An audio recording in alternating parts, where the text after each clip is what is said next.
We'd just like to advise of the need to maintain our social distancing during the meeting. We have an overview of today's business. We're doing some subordinate legislation and then a briefing from the Assembly Research and Information Service, the Committee Inquiry into Decarbonisation of the Road Transport for Northern Ireland.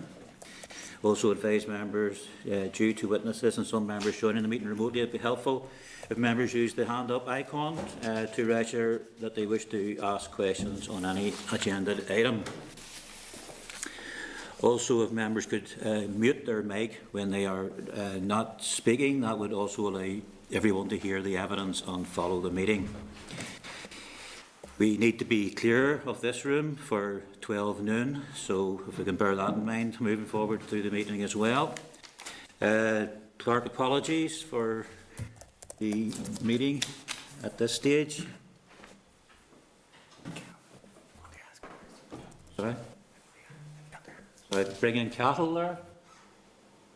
Chair, I just want to bring an issue at the start of the meeting, and maybe with your indulgence. The issue of MOT testing, obviously there's a lot of frustration with not being able to test online, and I know the issue, it was supposed to be up this morning at 10 o'clock. I'm wondering just by the end of the meeting if we can maybe contact the department to see has it gone online from 10 o'clock this morning, because I've been contacted by a number of people who can't access it over the last number of days. So just want to raise it now at the start of the meeting, so maybe we'll have something by the end of the meeting if the staff or somebody can contact the department to see has it gone live online this morning at 10 o'clock, because that was the indication, Chair. That sounds reasonable, yes, indeed. If we can check that out during the course of our meeting here and have some information maybe for us at the end of it. Thank you. Apologies for today's meeting. Any apologies for recording? Sure. Just the chairman, Jonathan Buckley. Okay. There's no chairperson's business. We have the draft minutes at item 3. Are members content that the minutes are true and an accurate reflection? Agreed? Agreed. Thank you. Matters arising at page 15 from the meeting on the 15th of September. Have you any issues relating to the meeting? Matters arising. Everybody happy enough? Yeah. And at page 19, there's outstanding committee requests for information for noting. Okay. Item 5 is correspondence. There's no correspondence as such, but is the committee content with actions as suggested in the correspondence memo at page 33? Anybody coming in? Cattle, do you wish to speak on that one? Chair, just in relation to the correspondence, obviously at page 69 from the Mineral Products Association in relation to HGVs and zero emissions, maybe it's something we can tease out as part of our briefing later on when we get the briefing. Chair. Okay, we'll bear that in mind then during the briefing. Okay. Item 6 is an SL1, the Planning, Development Management, Temporary Modifications, Coronavirus Amendment 2, Regulations Northern Ireland 2021 at page 99. The SR1 is the proposal is subject to negative resolution procedure. The proposal is for an additional extension to the extension considered and agreed by the committee on the 14th of April 2021. The committee received a briefing on the initial proposal on the 7th of October 2020. The Department therefore proposes to bring forward these regulations which amend the Planning Development Management Regulations Northern Ireland 2015 to further extend the emergency period to the 31st of March 2022, during which the requirement for the public event as part of the consultation stage for major developments will be temporarily removed. The 31st of March 2022 deadline will be kept under review, taking account of any changes to the public health advice to consider if an extension or reduction to the emergency period would be appropriate. It is not the Department's intention to extend the provisions any longer than absolutely necessary. Are members content with the proposals for the statutory rule? Content. Thank you. Item 7 is subordinate legislation. SRs not subject to Assembly procedure. I would advise members that there is only one statutory rule not subject to Assembly proceedings. At page 103, SR 2021 256, the road races, Tour of the Spurns Rally Order, Northern Ireland 2021. Are members content with this statutory rule? Thank you. SR 2021-152, the Trunk Road T4 Loch Brickland to Hillsborough Order, Northern Ireland 2021. At page 110, statutory rule. That reads, the proposal for the rule was considered by the committee on the 28th of April 2021 and was content. The rule is subject to negative resolution. There has been no change to the policy content of the SR since SL1 was considered by the committee. Are members content with the rule?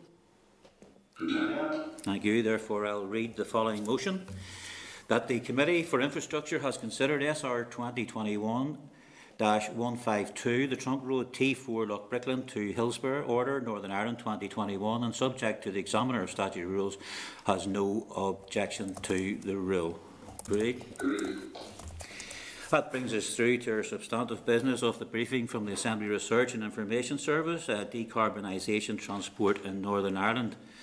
At page 153, there's research papers. There are 3 papers. The first at 154 is a result of the committee's online survey, which the committee has already been briefed on.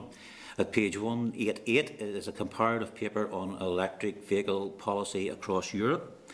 And at page 233 is a paper considering all aspects of the inquiry. Des will brief us on the second 2 papers, and Hansard will record. So can we bring Desmond in at this stage? Morning, Chair. Morning, everyone. Thank you. Morning. I'm just wondering, has the PowerPoint screen come up okay? Yep. Yes, we see you there now. Yes, indeed. Okay. Desmond, you're very welcome to the meeting. Yeah, so if you're happy enough to follow the PowerPoint, the slides in the PowerPoint follow the sort of the structure of the 2 papers. So if there's anything you need to check out in the paper along, you should be able to follow along with it. As I said, there's 2 papers, so I guess they're kind of quite long papers. So if members want to ask questions after the first paper, I can stop and then move on to the second presentation. Okay, that sounds reasonable. Or carry on through. Yep. Okay. We'll take the first one anyway, and if there's any questions, we'll split it that way. Yeah.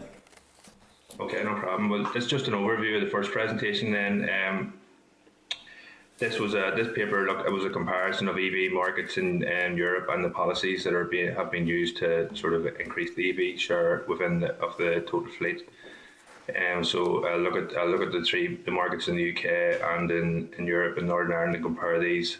I look at the phase-out targets that have been introduced for the removal of internal combustion engine vehicles in Europe and the regulations that have been introduced to support these targets. I will look at measures to promote electric vehicles, particularly financial incentives and infrastructure investment, and then I will look at some of the supply-side factors that are having an influence on the uptake of electric vehicles as well.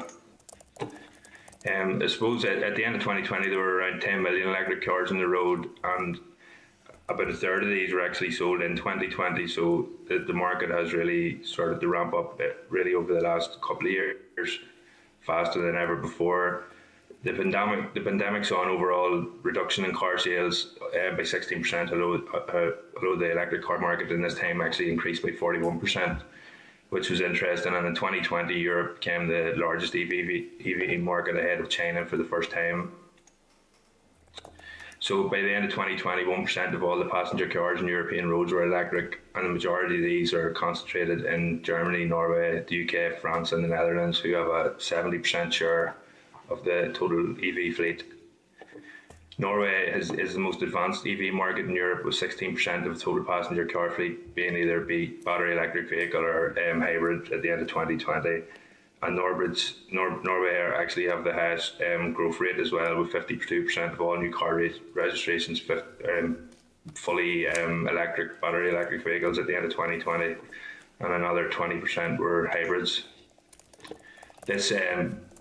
This figure basically shows that there are 75% of all new cars in Norway were electric at the end of in 2020. Iceland follows behind them with about 50%, and the Netherlands with about 25%. But as you can see, then there's quite a significant drop off. The UK has around 10% of new cars being electric, 6% of those but fully electric, and Ireland has around 8%. But then when you look at the total fleet numbers, or the share of electric vehicles of the total car fleet, you can see that apart from Norway, which is around 16% fleet share, everyone else really has less than sort of 5% fleet share. In particular, if you look at the UK, it's just over 1%, and Ireland is less than 1%, which shows, I suppose, the distance it has to go before we realise, a totally electric fleet in 20 or 30 years. In terms of numbers, the UK actually has one of the largest EV fleets in Europe, but proportionally it's at just over 1% of the fleet being either battery electric vehicle or hybrid, and less than 1% being fully electric. And this is changing over the years, but as you see from this figure, it hasn't changed significantly. At the end of 2020, Northern Ireland, of the 4 regions, had the smallest EV fleet, with just under 0.5% of the total, with just under 0.5% of the share of the total fleet. Wales is slightly more, but as you can see from this table, Scotland and England have, significantly higher fleet shares of ULEV.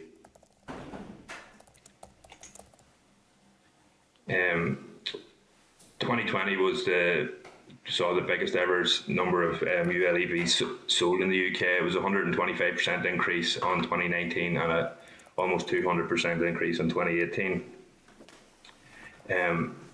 Among the 3 devolved regions, Scotland, Wales and Northern Ireland, you can see from this figure that Scotland has the fastest growing market in 2020. 8.6% of all cars sold were ULEV compared to 5.4% in Northern Ireland.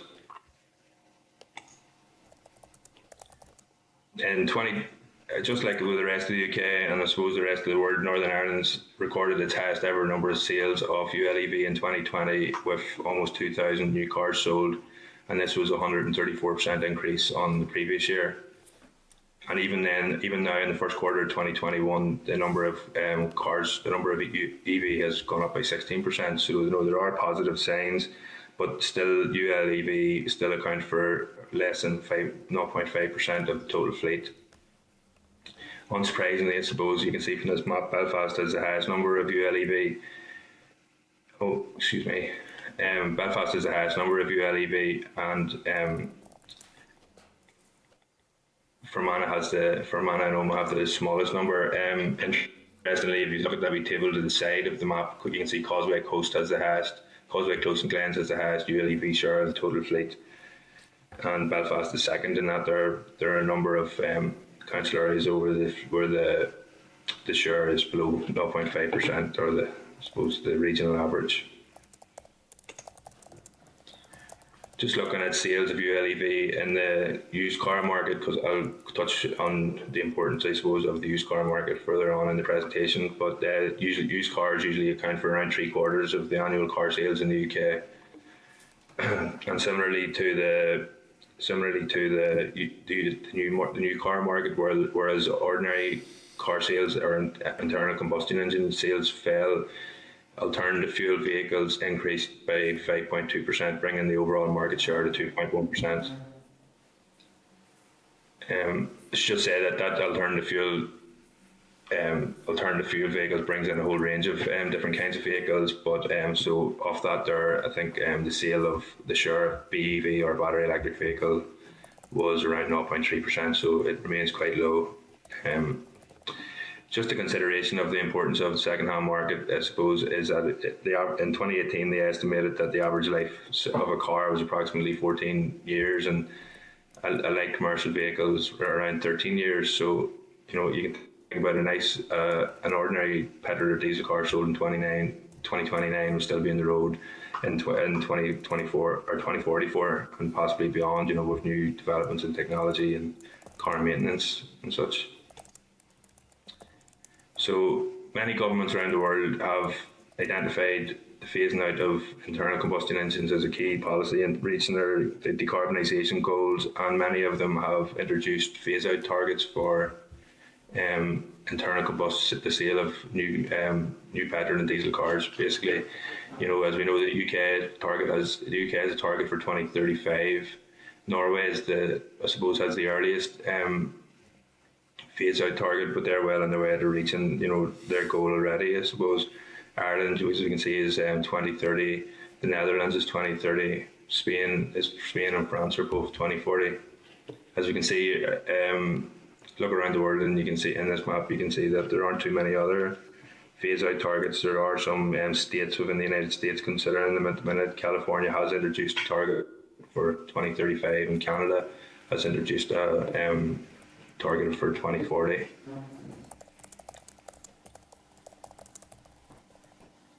Sorry.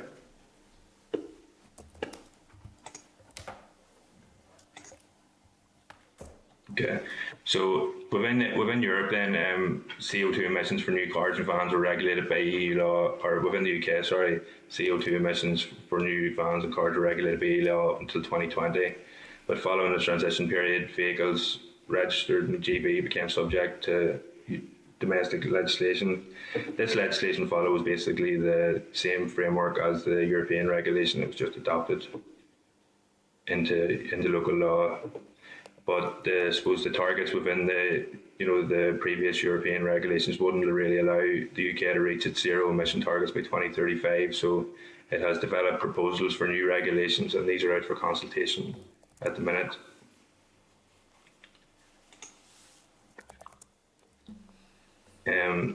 The consultation puts forward two approaches for regulating the ICE ban, basically to continue with the current framework, but sort of amend the efficiency targets to make sure that it support the 2035 ban, or to introduce a zero emission vehicle mandate alongside CO2 regulations.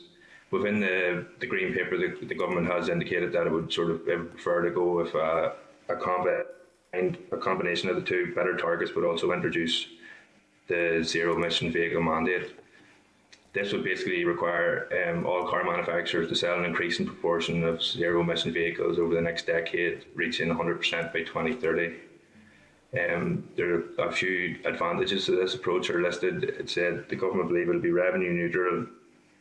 It will encourage manufacturers by providing certainty that there is going to be a market for the cars to produce. It's going to reduce the cost for consumers and free taxpayers from the annual £135 million cost of the plug-in car grant.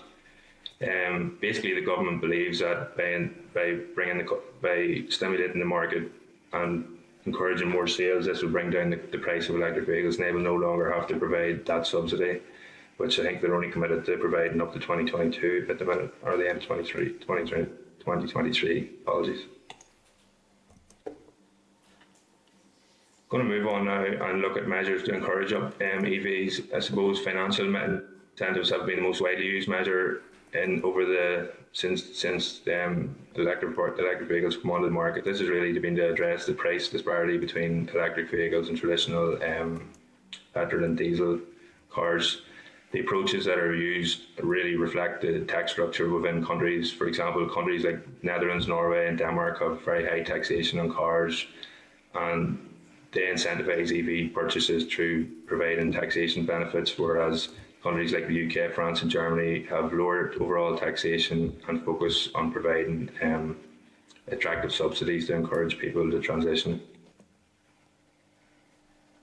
Obviously, the powers to provide financial incentives are largely outside the scope of the devolved powers. So the UK government have the Office for Zero Emission Vehicles, who support the purchase of vehicles with a plug-in car grant, and then there's other grants available to support infrastructure across the UK. Since 2011, the expenditure on this has been close to 1.3 billion, and it supported the purchase of 285,000 vehicles. The rate of plug-in car grant has been falling over the years. It went from 4,500 to 3,500 in 2018 and to 3,000 in 2020, and since 2021 it has been down to 2,500. It's changed slightly in who the eligibility for it to. It only supports the purchase of cars up to 35,000, because basically the government believes that if people can afford a car more than 35,000, then the taxpayer shouldn't necessarily have to subsidise that. And also there's been a much broader availability of more affordable electric cars coming onto the market. And the UK government, they believe that as that's going to increase, there's going to be more cars available, and as that increases, the amount of money that they offer as an incentive will reduce. And eventually, as I said, with the zero emission vehicle mandate, the grant is going to be removed, and this is likely to occur around 2023.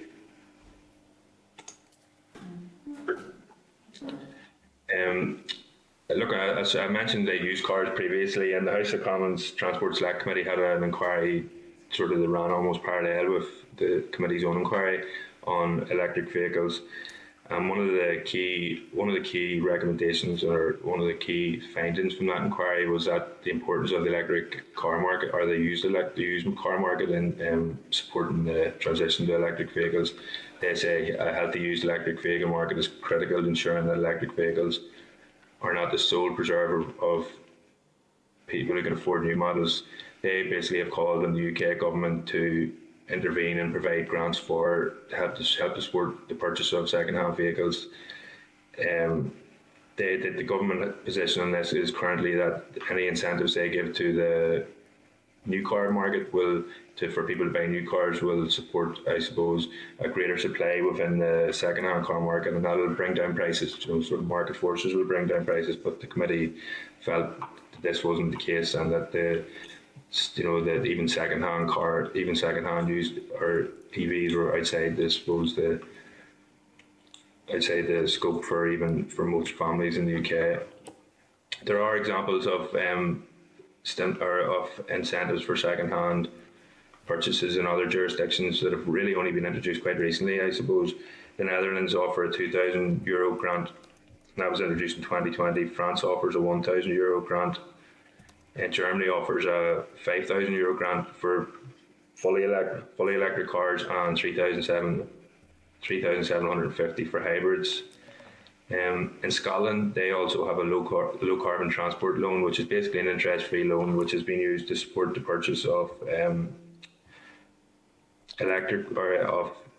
new electric cars since I think 2011.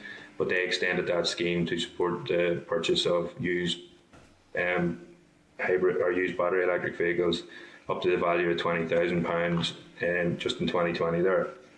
And that loan basically has to be repaid over 5 years it's administered by the Energy Saving Trust in Scotland. So it's quite an interesting approach. Just moving on to some of the examples from Europe. I'm not going to go into them in that great detail in the presentation, but I have done in the paper. As I said, financial incentives have been a key driver in the market. And just to look at Norway here, you can basically see that the major advantage that they have is that they've been able to make an electric car just cheaper than a ordinary petrol or diesel car. I mean, if you look at this is a comparison between a Volkswagen Golf and a Volkswagen e-Golf in 2020. You can see that the shelf price of a Volkswagen e-Golf is almost €10,000 more than a standard petrol or diesel Golf.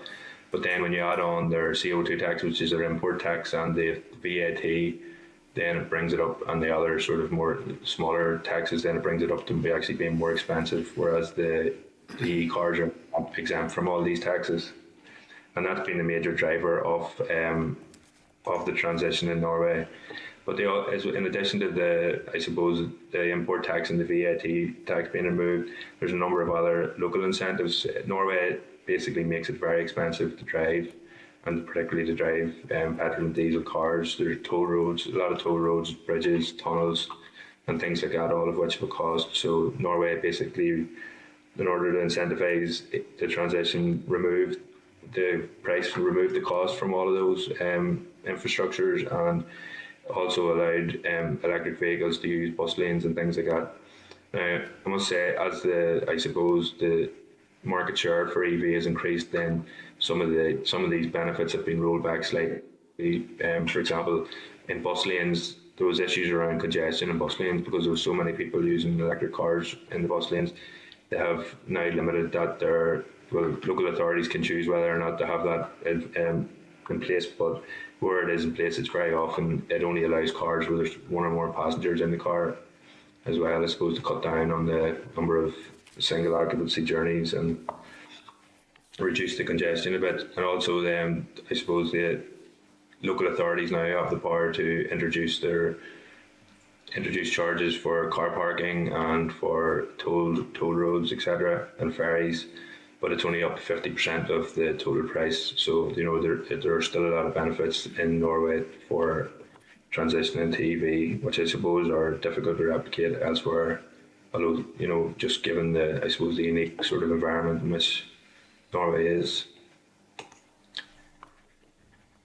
The French government's approach is really quite similar, I suppose. They have a bonus malus approach where basically the highest emitting vehicles face a much higher tax than the less emitting vehicles basically are given a bonus or incentivized. And for new BE fees, the bonus has gone from €7,000 in 2020 down to and it'll be €5,000 in 2022, but it's still comparatively quite generous. They also provide a incentive for hybrids and a scrappage bonus for used diesel vehicles to encourage transition. In Germany now has a one-time bonus scheme, basically, which is usually around £6,000, and that's funded on a 50-50 basis between the federal government and the motor industry. But during the pandemic, the government had increased that to £9,000 to act as a sort of a stimulus for the motor industry, which is important in Germany, and had originally intended to remove that at the end of 2021. But I think the success of it has encouraged them to keep it in place till at least 2023. German municipalities also have a number of powers that allow them to introduce local privilege for electric cars, such as preferential parking rates and driving in restricted areas, bus lanes, etc., similar to the measures that were introduced in Norway. Just going to move on and look at infrastructure now, and obviously, the transition to electric vehicles is going to depend really on the rollout of accessible and reliable charging. Looking at some opinion polls in September 2020, the AA in the UK's AA did a poll of 17,600 drivers, and 69% cited a lack of public charge points as a reason not to purchase an electric vehicle. The House of Commons is all party parliamentary group on fair fuel surveyed 50,000 road users, and this survey found that 77% of non-EV drivers feel a lack of charging points is the main reason for their reluctance to buy electric. And then the committee's own survey found that lack of infrastructure was a key disadvantage of transitioning to electric vehicles for 92% of non-EV users, while 90% of the current EV owners in Northern Ireland were dissatisfied with the availability and the maintenance of the public charging stations. The two maps here show the distribution of charging points, standard charging points and rapid charging points across the UK. As of January 2021, Northern Ireland had 320 public charging points. That's basically the lowest number of both standard and rapid charging points, which 300 standard, 20 rapid. The ratio here, this represents a ratio of 17 standard chargers per 100,000 population and 1.1 rapid chargers per 100,000 population. Again, as you can see from the maps, these are the lowest of any of the UK regions.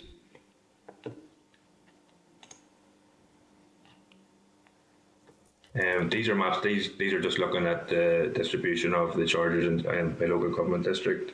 As you can see, the distribution of the chargers is fairly even across the region, but outside of Fermanagh and Omagh, the rate is lower than all the other UK regions. And if you look at the map on the right-hand side, the provision of rapid chargers is particularly low when you compare that to GB. There are, I suppose, 0 rapid chargers in Ards and North Down. Belfast has a total of 5 chargers, or 1.5 per 100,000. Antrim and Newtownabbey has 3 with 2.1 per 100,000. which is the highest.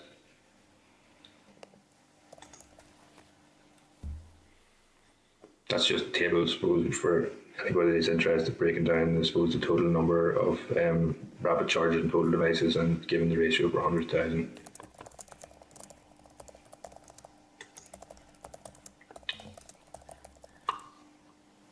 According to the current EU directive on the deployment of alternative fuel infrastructure, the average number of recharging points should be equivalent to at least one recharging point per 10 cars. The graphic here basically shows there's a wide variation of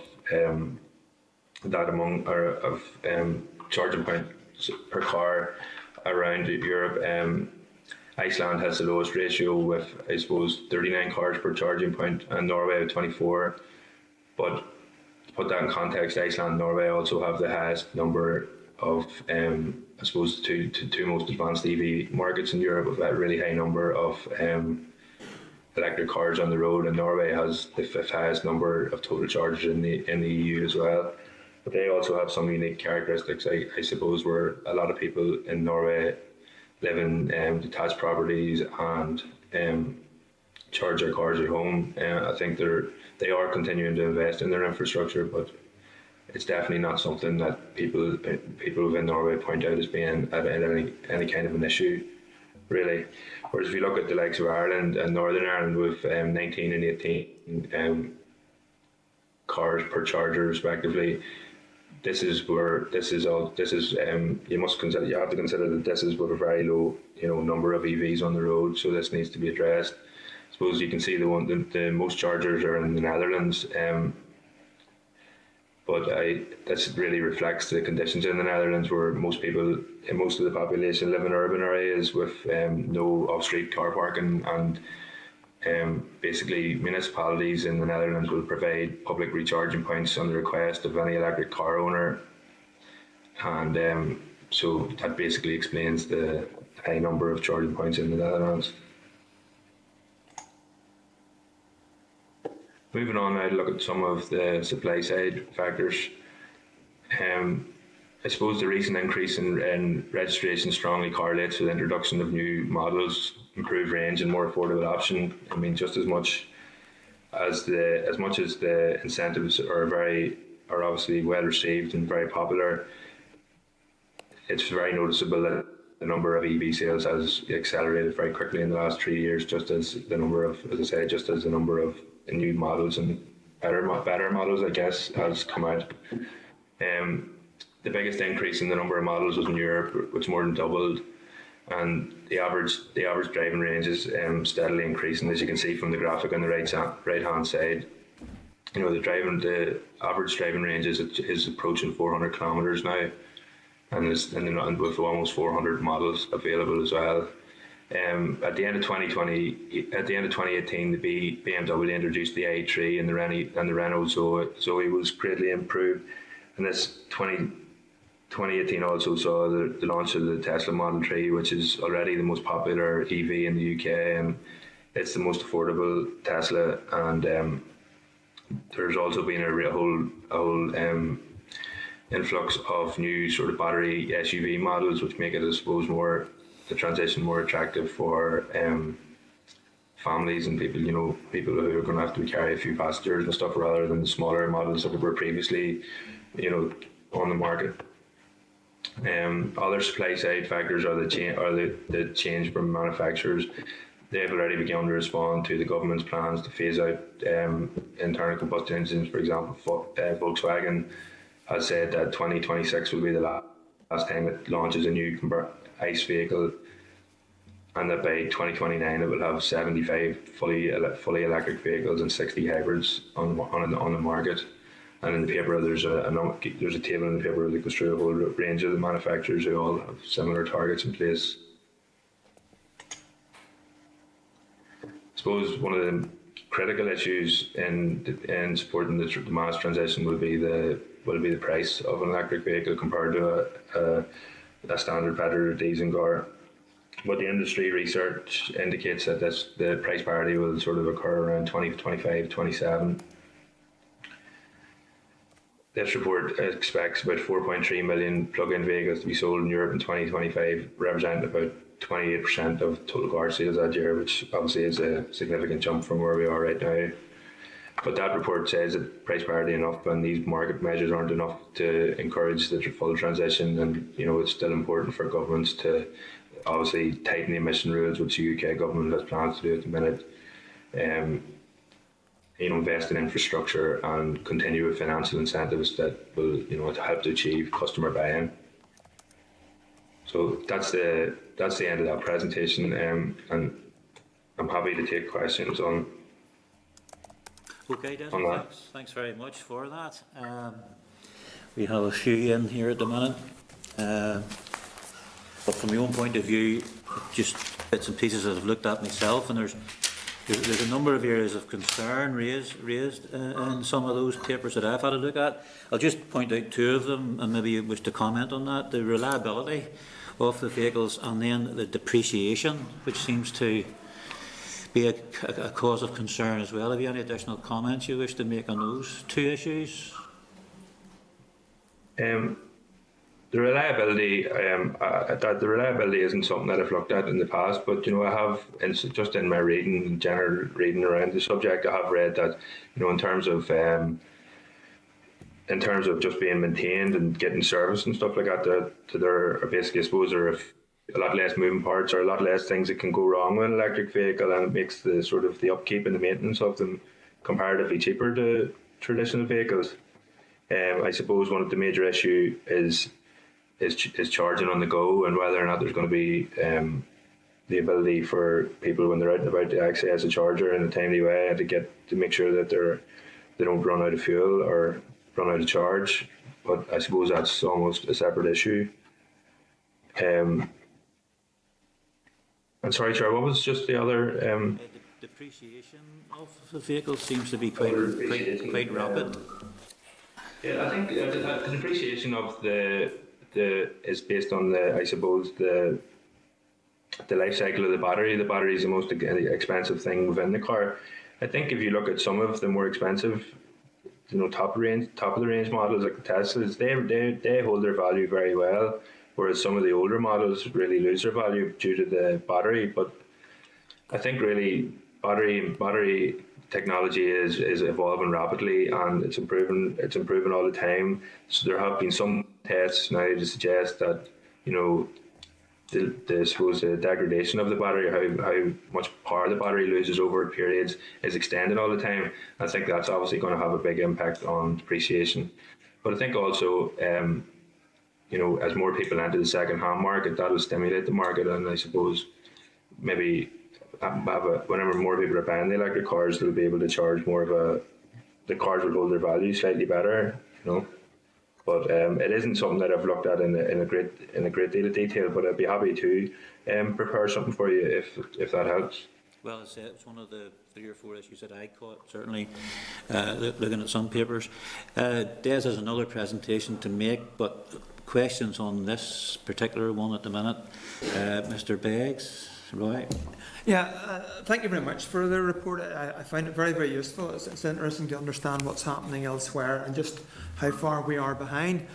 One of the issues that I noticed in your report, which I had not picked up earlier, was the recommendation of the UK Climate Change Committee to have 150,000 publicly available charge points in the UK by 2025. Now, we don't have really a functioning, operational, reliable group of charge points at all, but there's aspirations that we can go in front of the UK. So my question is, what plan are you aware of, and what numbers of charge points would be required to be installed in Northern Ireland to achieve that target? First of all, looking at the target, the Committee for Climate Change, in their report they did in Northern Ireland in around 2019, they sort of suggested that Northern Ireland would need around 35 to 50 rapid chargers and 850 to 900 standard chargers on the network. But then in that report, they were very, they've pointed out that they had based that on their assessment of travel behaviour in GB, using the same kind of methodology as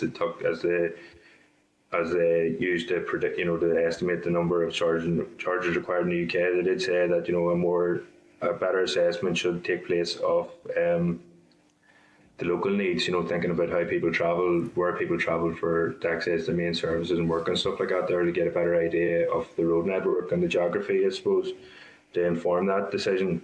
But as I suppose, as a very rough estimate, that's what exists at the minute. As I said, 35 rapid chargers and 900 standard chargers. That's talking about the plan is something that I've actually, I was actually going to talk about the next presentation, but just very briefly. No, that can wait to the next one, Des. That's okay. That's fine. Sure, yeah. Second question But I'm then. happy to come back to it. As I said, it's going to be dealt with in the next one. Okay. Yeah. A second aspect of this move towards electric vehicles, it's all targeted about reducing our climate emissions, but that will require not only public charges but widespread charges in people's homes. So are you aware of any plans to alter our building control regulations so that private homes, garages, car parks will have these charges widely available? Because we seem to again have to have aspirations without actually taking concrete steps towards it, and it's much more efficient to actually install something like that when you're carrying out building work or new build, rather than having to go back in and specifically fit it. And then secondly, in terms of renewable energy, there's little point in actually powering these cars using electric generated from our power stations. So how are we going to ensure that electric cars will be actually powered by renewable energy? Otherwise we may actually increase emissions if the electricity is simply produced by burning fossil fuels in our power stations. Yeah, no problem. Just going back to I suppose the first point was around building control and planning. I know that the Minister recently introduced legislation that removed the requirement for public buildings to apply for planning permission to retrofit charging points, and also within homes there's no requirement to get any kind of permissions to do those at homes. In terms of building control requiring those, or planning requiring those before the buildings are built, I don't believe that's in place, and that's something which I guess could be addressed in the inquiry. I will look more at the planning laws and see if there are any proposals to bring that forward. Just in terms of the electricity mix and and the amount of our electricity that's produced by renewables, I suppose that's one of the major advantages countries like Norway have, where basically their entire electricity supply comes from renewables, from hydropower, and makes their transition to electric vehicles very, very clean.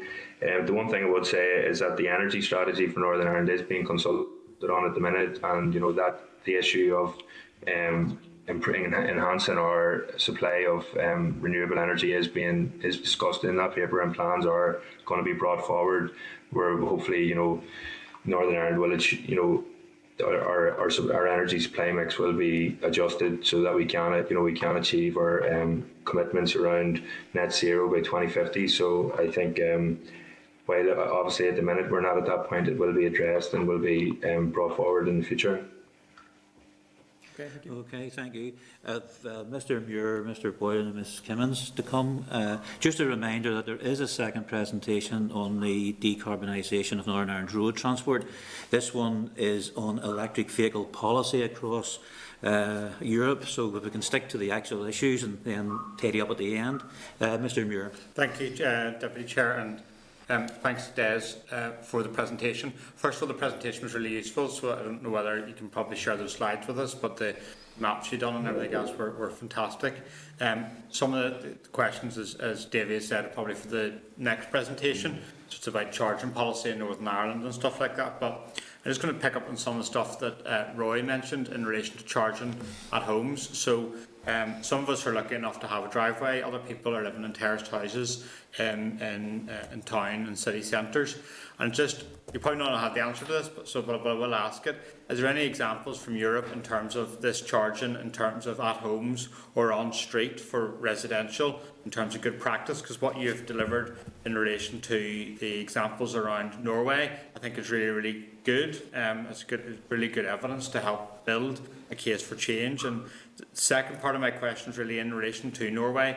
You quoted the different taxes that if you had an EV car, you wouldn't have to pay. So it would be interested to know when about those taxes came in. Were they along as sort of developed in line with the EV charging strategy? You know, as in they were introduced. I know the VAT one was there, so it would have been there before, and obviously that's been forgiven in relation to EV. But it's be interested to know a wee bit about the history about those taxes, which are now then obviously allowing the cost of EV vehicles in Norway to be on a par with fossil fuels vehicles, and also then in relation to charging at homes and on street in Europe. Yeah. Okay. Thank you. Well, just in terms of charging on the street, I suppose I touched very briefly on it within the presentation. Just that the Netherlands has a system in place. They have a large proportion of their population live in the urban areas around, that hub of cities. Sorry, the names just escaped me right now. But anyway, there's a lot of the housing there doesn't have off-street parking, so basically anybody, they have a legislation that anybody who lives within an urban area and doesn't have off-street parking or access to charging at work can apply to their local authority or the municipality for charging infrastructure to be installed on the street. And as a result, I mean, I showed that there are the number of public charging points per EV in the Netherlands sits at around 4. Which is the highest, I suppose, rate of, and it also is one of the more advanced EV markets, albeit still quite relatively emerging in terms of real numbers. But as a comparator for the rest of Europe, it is one of the better markets. So yeah, they have basically a system in place that allows people without access to off-street parking to get their local municipalities to install that, and I think maybe that's probably the best example that I've seen of that in the UK. Obviously, the UK has the on-road charging scheme where local authorities can apply for funding, but that relies on the local authorities, where the Netherlands one relies more on individuals. Just in terms of the Norway taxes, I suppose Norway always had a high tax on internal combustion engine vehicles before the EV policies come in. But as they started to introduce, or I suppose wanting to encourage EV, and that goes back to 1990, they just took a decision that basically all these taxes that they had in place, obviously the import tax and the VAT were one thing, but they had so many, just because of the geography of the country and the number of islands and things like that there, they had ferries and road tolls for tunnels and things and bridges. They basically recognised that the cost or the burden that put on drivers was high, and that in order to encourage EV, removing all those would be a massive incentive. I should say though, I mean, Norway people just didn't start buying cars in Norway straight away. It is a relatively, it's only really in the past 5 or 6 years that the numbers have really started to go up to reach that critical mass that they have now. Again, as much as the incentives have been important and are important for the people, the availability of new car models, things like SUVs and higher quality models and larger models have been critical too. I mean, Norway is a interesting enough place to look at because there are high levels of car ownership, and when you look, obviously the overall fleet share is 16%, but when I was doing research, it sort of identified the fact that most families in Norway have 2 cars. One of their cars is an EV, which they use for most of their daily travel. But if they're going exploring, or they're going into the Norway Norway is more rural areas, they will always use their internal combustion engine vehicle to do that. Obviously, they have issues around extreme winters and stuff like that. So I'm not sure about what their level of SUV or what the level of 4x4 access is within the EV market, and whether or not they have a high level of 4x4 electric vehicles. But that's another reason I imagine why there's such high levels of second car ownership. But as I say, the taxes have been in place the tax breaks have been in place for a long time. But there have been other factors that have been increased the number of cars more recently in recent years. Thank you, Des. Okay, thank you. Mr. Boylan, questions on electric vehicle policy, please.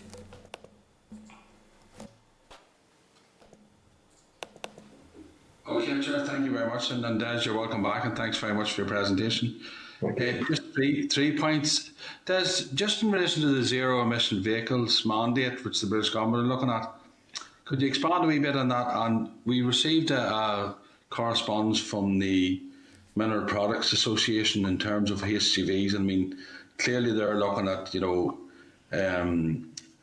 affordable vehicles, that are up to the task in replacing fossil fuel cars or fossil fuel vehicles.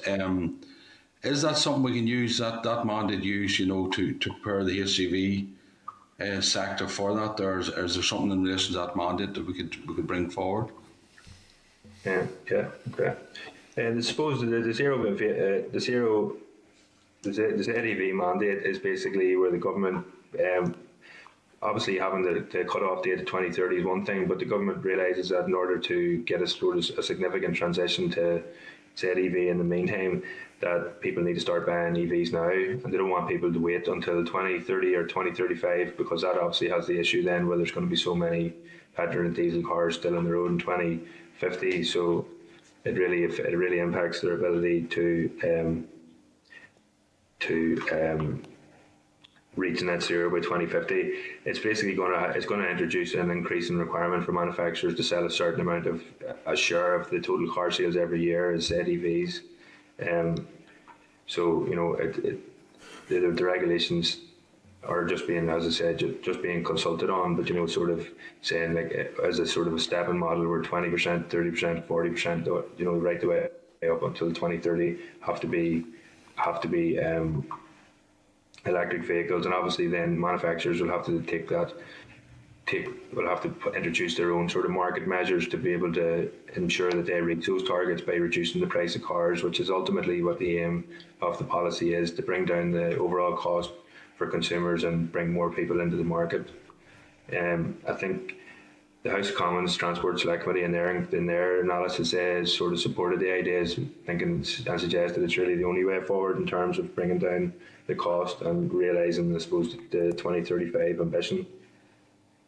Just looking at the HGV situation, I suppose the Transport Decarbonisation Plan has proposed that the sale of new petrol or diesel, I suppose, HGVs is going to be banned from 2040. That's only out for consultation at the minute. That hasn't been decided in the same way as the car ban has. So obviously that's a very short turnaround. One of the major issues identified by HGV bodies, I suppose, to yourself and to the committee is the availability of technology. Is it even there yet, or if it is there, it's prohibitively expensive? The UK government say in the consultation document that they are working with the main manufacturers like Scania and stuff like that there to make sure that there is a product that comes forward and to within the proper price frame to replace the current models. But I suppose it'll really be interesting to see what the outcome of that consultation is and whether the UK government go ahead with that proposal, because obviously the sector will be able to advise them whether or not it's feasible. But No, and I appreciate it. I mean, clearly, if we go down the route of cars, I mean, you can see it's just we got that correspondence, so it's important we look at HGVs as well, and I appreciate the answer. Just two other points, and I see there you've indicated the likes of Germany, France and the Netherlands have introduced used car grants. I mean, if we're serious about, is there any suggestion about used car grants for here? Or was any discussion in relation to that? No, as I say, that that was one of the things that came out of the House and Commons inquiry. They asked the government about that. They were basically quite adamant that it was important, given the, I suppose, the number of second-hand, how much second-hand car markets make up the total car sale market.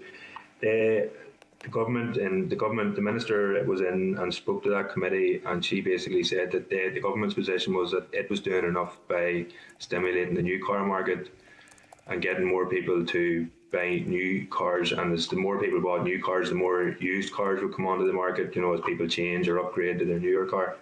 And that would bring down the cost of second-hand cars, and that at present that they had no plans to follow that suit. So, I mean, you know, there's no plans for that to come in here, because obviously any kind of grant like that would be led by the Office for Zero Emission Vehicles, and their policy at the minute is no, that there won't be any support. Although that committee inquiry report was only published during the summer, and the government haven't responded to it yet. So there may well be that something comes out of that, you know, whenever the government do finally respond to it. As I say, there is growing recognition of the importance of supporting second-hand car markets in other countries, and the low carbon transport loan in Scotland was an interesting development. I thought that, you know, the Scottish government recognised that it was important. I think one of the drivers of making that loan available for the purchase of second-hand vehicles was to, you know, I suppose make it more equitable.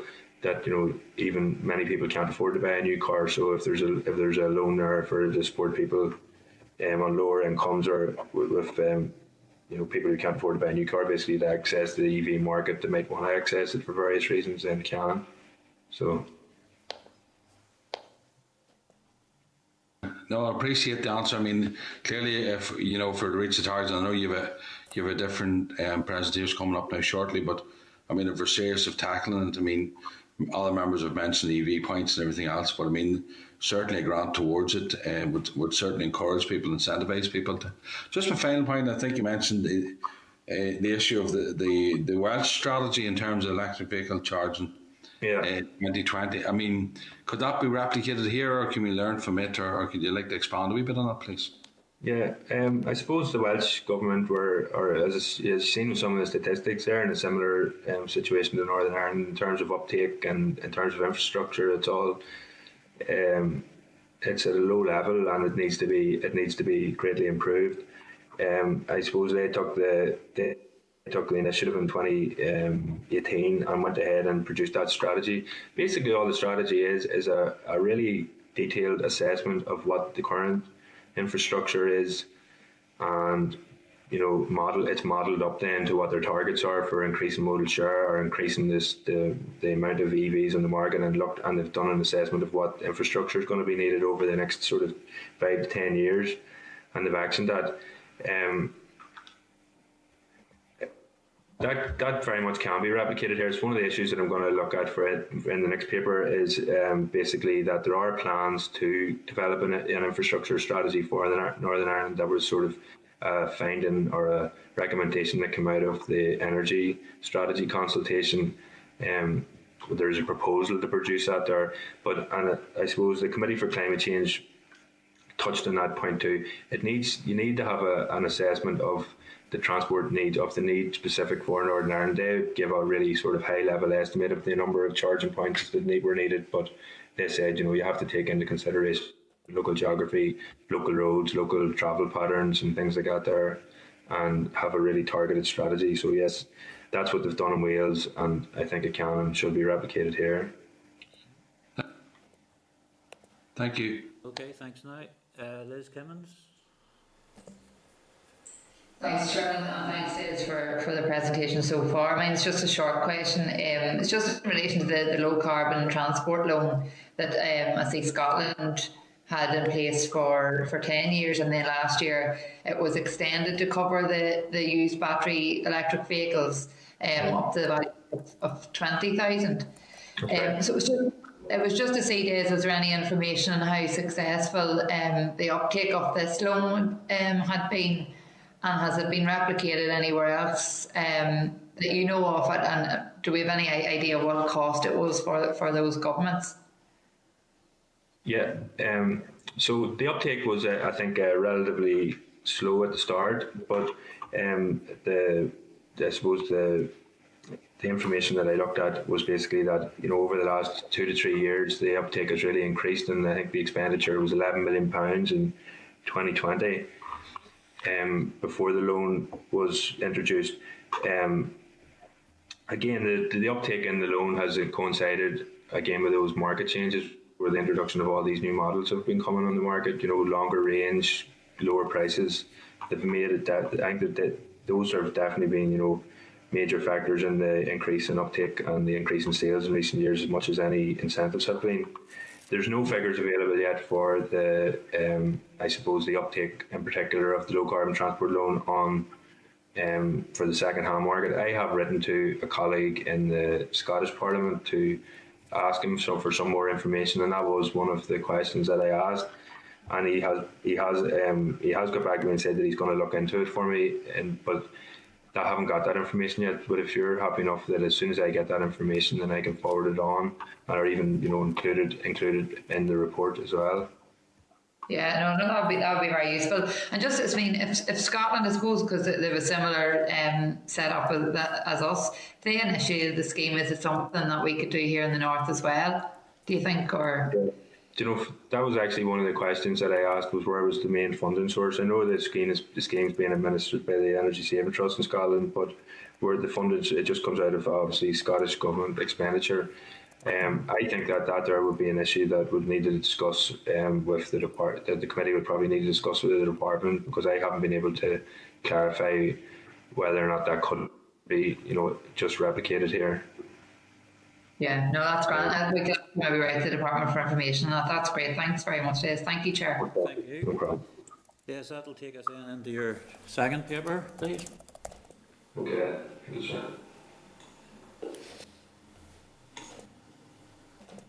Okay, so the second paper was basically a summary of the evidence gathered during the inquiry. Just as for a recap for members, the terms of reference for the inquiry were to explore the future pathway to decarbonising road transport in NI by identifying current transport policy for the transition to a carbon neutral transport system, identifying potential barriers to ULEV adoption, and exploring the role of public transport, walking and cycling, and reduced demand for travel and decarbonising road transport. The evidence basically came from three main sources. There was desk-based research considering policy proposals, factors in EV market development, infrastructure development, and supply side factors. There was the online public survey, which members had a presentation on before the summer, and there was a call for evidence from stakeholders with significant fleet management functions, including government departments, councils, public transport operators, and freight and logistics operators. The report basically brings together all those three pieces of evidence, and provides some analysis for the committee for making their own conclusions and forming recommendations for the inquiry. Excuse me.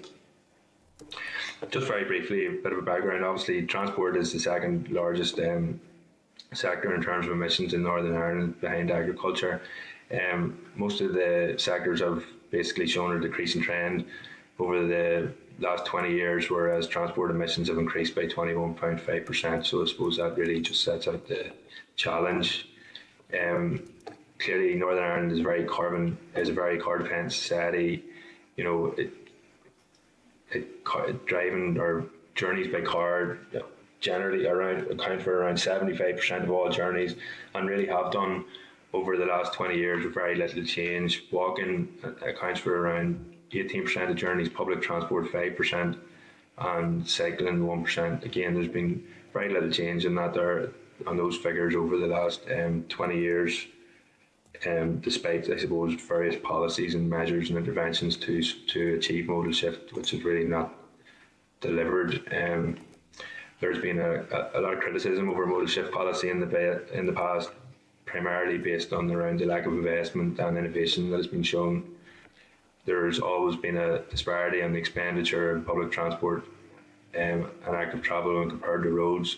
While there has been more spend on public transport in recent times, active travel expenditure still is very low by comparison. Investment in quality infrastructure such as the rapid transit system do show that modal shift can be achieved, but I suppose the main issue is the flagship projects like that have very limited impact because, of their very concentrated nature. They only really affect people on that one route within Northern Ireland. Obviously the paper goes into more detail, which I'm happy to expand on, but this is just finding one from the inquiry was that flagship projects such as expanding the railway and BRT networks will require significant investment in vlog and lead-in times. Short-term investment on the existing road network, enhancements to active travel infrastructure and a greater focus on behaviour change programmes can deliver more immediate impacts. Evidence examined during the inquiry indicates that the current regional transportation strategy is outdated and needs to be replaced by a green transport policy that reflects the aim of a carbon neutral transport system in Northern Ireland.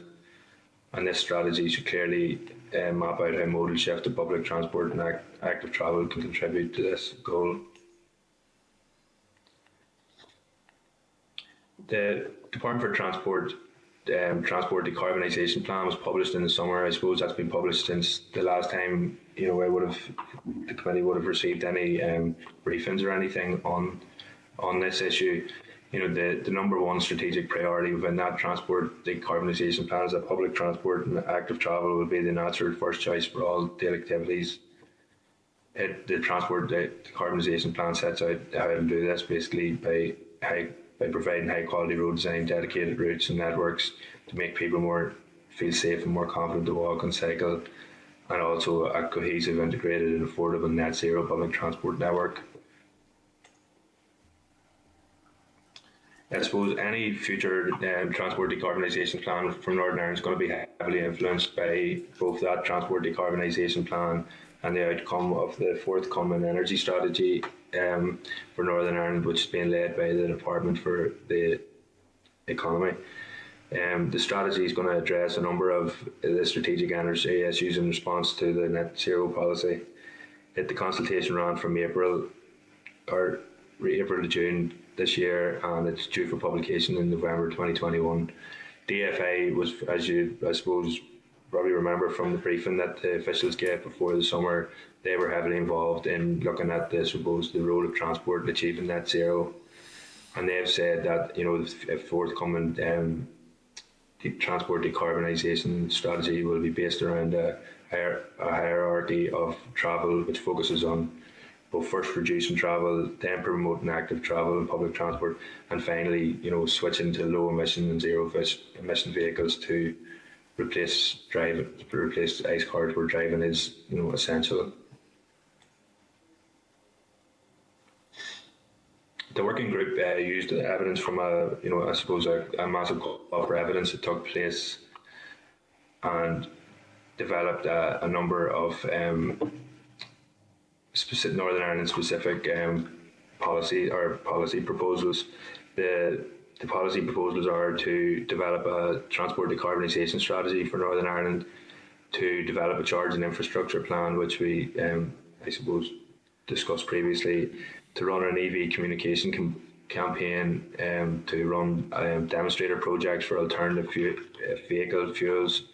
Again, that would apply as much to the HGV sector as any other, and to take steps to help consumers reduce travel and move towards active and public transport. The department has also commissioned 4 pieces of research. This suggesting that they need some, expert input in areas where they don't have expertise. The research is on active travel and modal shift, the electrification of transport, greening the public transport fleet, and the alternative fuels in the transport sector.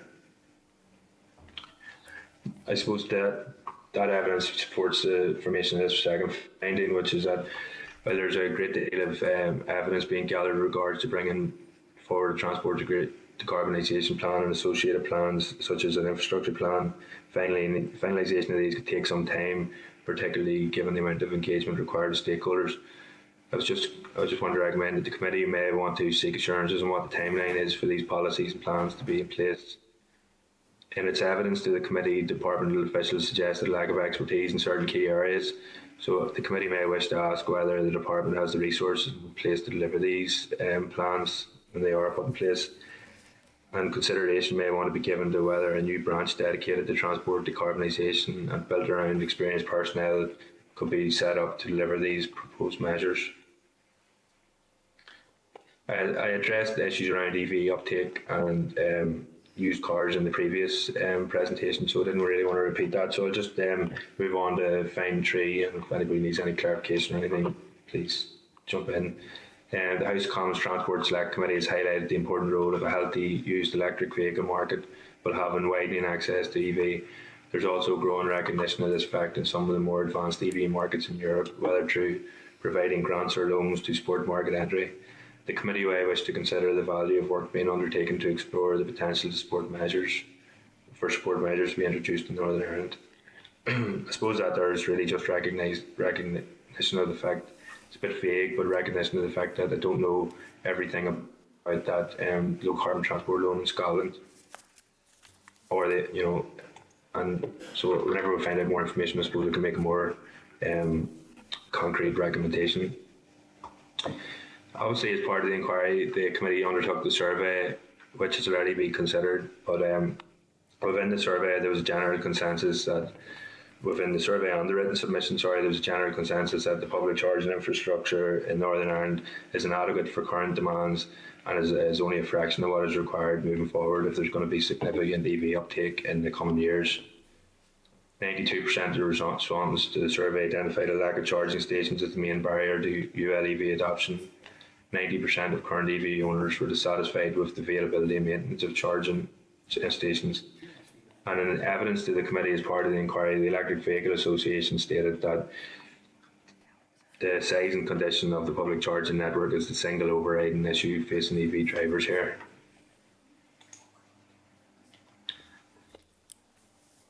The public charging network in Northern Ireland is maintained by the ESB. ESB has stated on its website that it is aware that there are reliability issues with part of the charging network, but that many of the chargers were installed more than 10 years ago and basically they can't be fixed. It has stated that it plans to replace 30 faster 22 kilowatt chargers with a number of rapid chargers in the near future. However, it stated that basically, a much larger replacement program is required to ensure a reliable and modern network that meets the needs of users. The Electric Vehicle Association pointed out on this issue that even if they replaced 100% of the network tomorrow, it would really only take Northern Ireland back to where it was 10 years ago with no real advancement.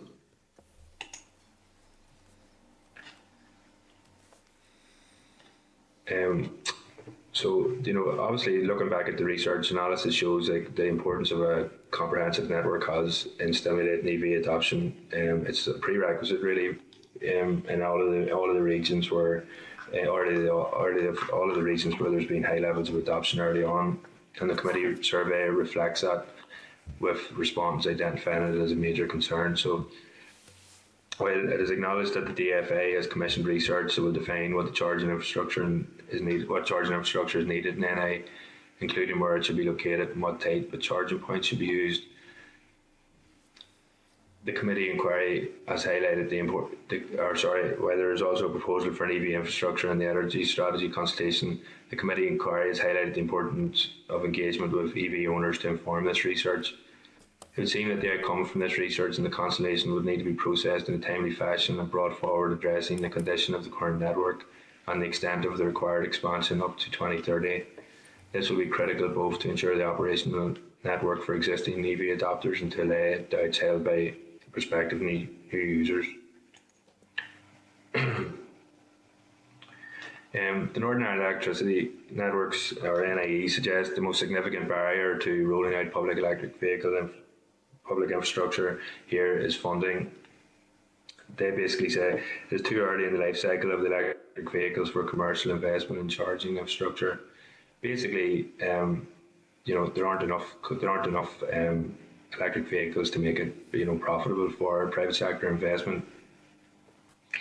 In its evidence to the committee, they said that the options are basically for public investment directly from the department, or by increasing electricity bills. They said they could help out with that, or that they can implement that, but it wouldn't be very popular. They don't believe that the private sector on its own will take this on in the short term, as there aren't enough vehicles to justify it.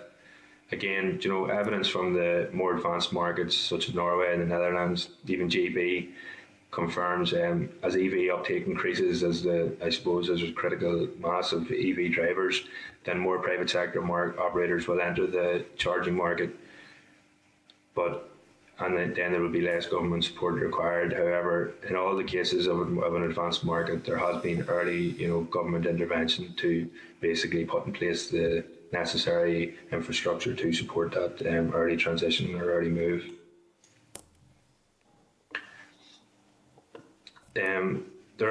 Just looking at one of the funding mechanisms that are available, the on-street residential charge point scheme is open for application for local authorities across the UK to introduce a number of roadside residential electric charging stations where off-street parking isn't available.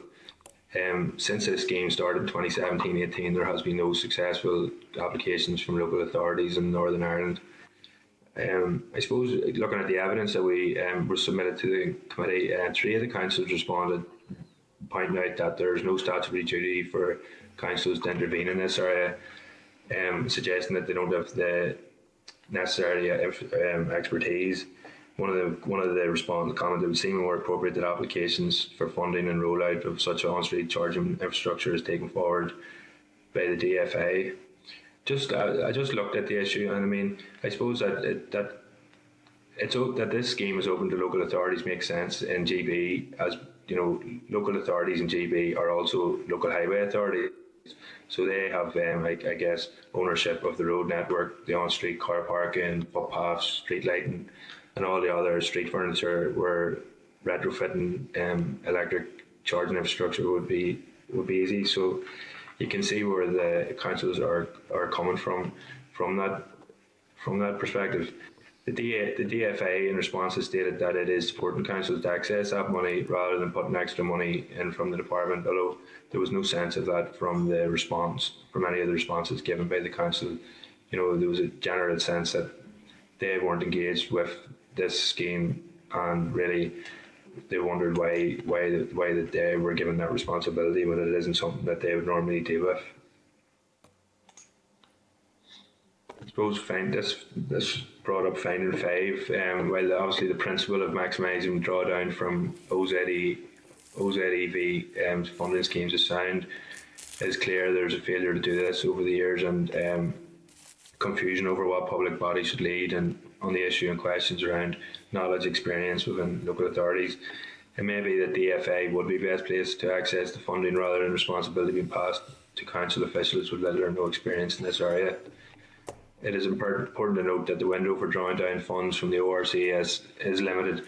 Therefore, DFA should re-engage with the OZEV, the Energy Saving Trust, and councils to ensure the unique circumstances in Northern Ireland are considered.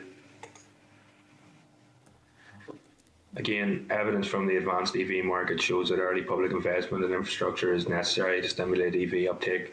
It is only when this is at a sufficient level that a shift to private sector operation with decreasing public support will occur. The committee may wish to consider whether DFA should engage with VSB and other partners to agree a funding package that would bring the NA charging network to suitable condition. The committee also sought the view of a range of stakeholders with significant fleet management function. That included public transport operators, road haulage operators, the departments, local councils, and it sought their views on a range of issues. I suppose the main challenges within their sector to ULEV uptake, the main benefits of ULEV uptake, any government support they think should be made available for uptake, whether they thought official targets should be put in place, and what the impact in their sector would be, and the current viability of plans in place to for the transition to ULEV, and the committee received 19 responses to its call for evidence. I have listed the respondents in the paper if members would like to look at those. So just going through some of the responses. Within the public sector, I suppose TransLink has taken significant steps towards building zero emission fleet. It received funding for 3 new hydrogen buses with the overall capital investment of around £4 million, and I think some of these are operational now. It has also allocated funding of almost £66 million for the purchase of 144 zero and low emission buses that will enter service in 2021-22. 100 of these will be zero emission battery and hydrogen powered vehicles. In TransLink's sort of decarbonisation strategy, it is stated it will move to zero emission bus and rail fleet by 2040, with fleets in Belfast and Derry achieving this by 2030. TransLink estimates that the full cost of decarbonising its bus and rail fleets is likely to be in the region of £1 billion between now and 2040.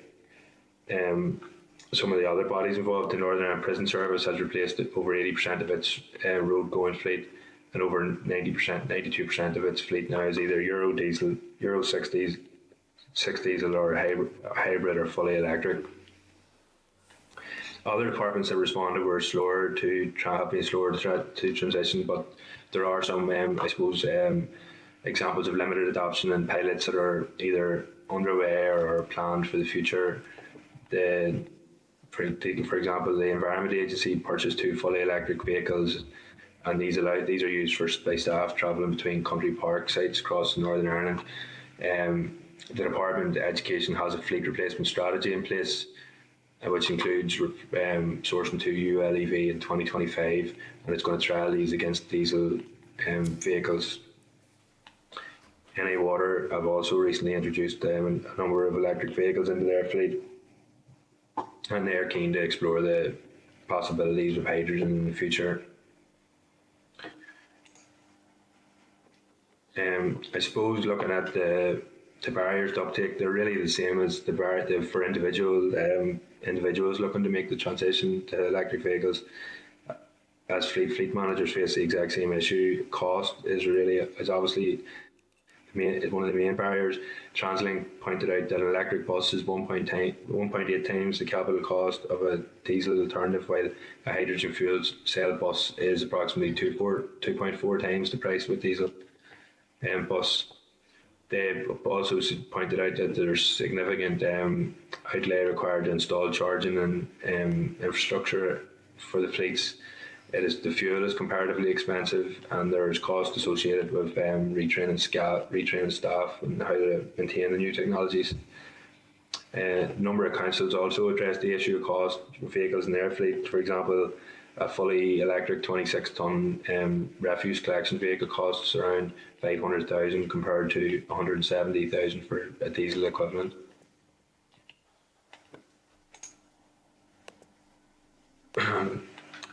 A number of the councils pointed out that that have already carried out trials pointed out the, I suppose, issues with range and the efficiency of that. They're suggesting, really, that if they have to return to the base, many times a day, that they lose too much time and it just isn't really suitable.